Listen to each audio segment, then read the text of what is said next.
తెలుగుదేశం జనసేనల మధ్యన చిన్నపాటి కొన్ని అంశాల్లో ఇలా చేస్తే ఇలా చేయొచ్చు అలా చేయొచ్చు లాంటి ఫీలింగ్స్ ఉన్నాయి తప్పించి ప్రాబ్లమ్స్ ఏమీ లేవు. కలిసినే పడి ఇప్పుడు తెలుగుదేశం జనసేన కొన్ని ప్రాంతాల్లో తిట్టుకుంటుండటం లేకపోతే సంఘర్షణ వాతావరణం ఉన్నటువంటి సందర్భంలో మనం కలిసినే ప్రయాణిస్తున్నాం. తెలుగుదేశం జనసేన బీజేపీ కలిసినే ప్రయాణిస్తున్నాం. బాబు గారు నాకు చక్కటి గౌరవం ఇస్తున్నారు, ప్రజలకు గౌరవం ఇచ్చినట్టుగా ఫీల్ అవుతున్నారు, కాబట్టి మనం కలిసే ప్రయాణం అవుతామన్నటువంటి విషయాన్ని గ్రహించండి. ఇది తాజాగా పవన్ కళ్యాణ్ తన కార్యకర్తలకి ఎవరైతే అభిమానులకి అందరికి ఇచ్చినటువంటి సూచన. కొంతమంది ఎవరైతే విభేదాలకు ప్రయత్నిస్తున్నారో ఆ విభేదాలని తోసిపుచ్చుతూ తాను పూర్తిగా చంద్రబాబు గారిని నాయకత్వాన్ని నమ్ముతానని, అట్లాగే ఆయన విజన్ దేశానికి అవసరం అన్నటువంటి పాయింట్ని మెన్షన్ చేస్తూ మాట్లాడారు. ఆయన ఏమన్నారో ఒకసారి విందాం.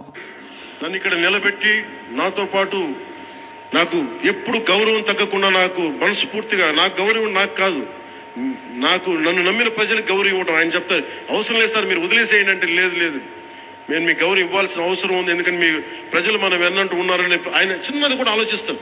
మీరు ముందు వెళ్ళంటే లేదు నాతో పాటు రా అంటాం.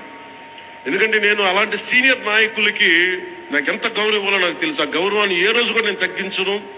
మనస్ఫూర్తిగా తెలుగుదేశం నాయకులందరికీ, భారతీయ జనతా పార్టీ నాయకులందరికీ, జనసేన పార్టీ నాయకులందరికీ, అన్ని స్థాయిల్లో ఉన్న నాయకులు మనందరం సమిష్టిగా పనిచేద్దాం.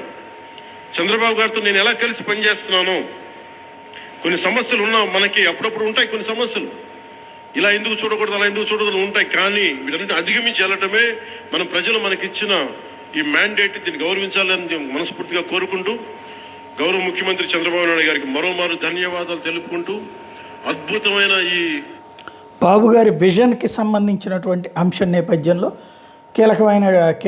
డాక్యుమెంట్ల సందర్భంలో ఈ కీలకమైనటువంటి ఉపన్యాసం ఇచ్చారు. తద్వారా ఏదైతే వేరు అయ్యే ప్రసక్తే లేదన్నటువంటి విషయాన్ని తేల్చి చెప్పారు పవన్ కళ్యాణ్.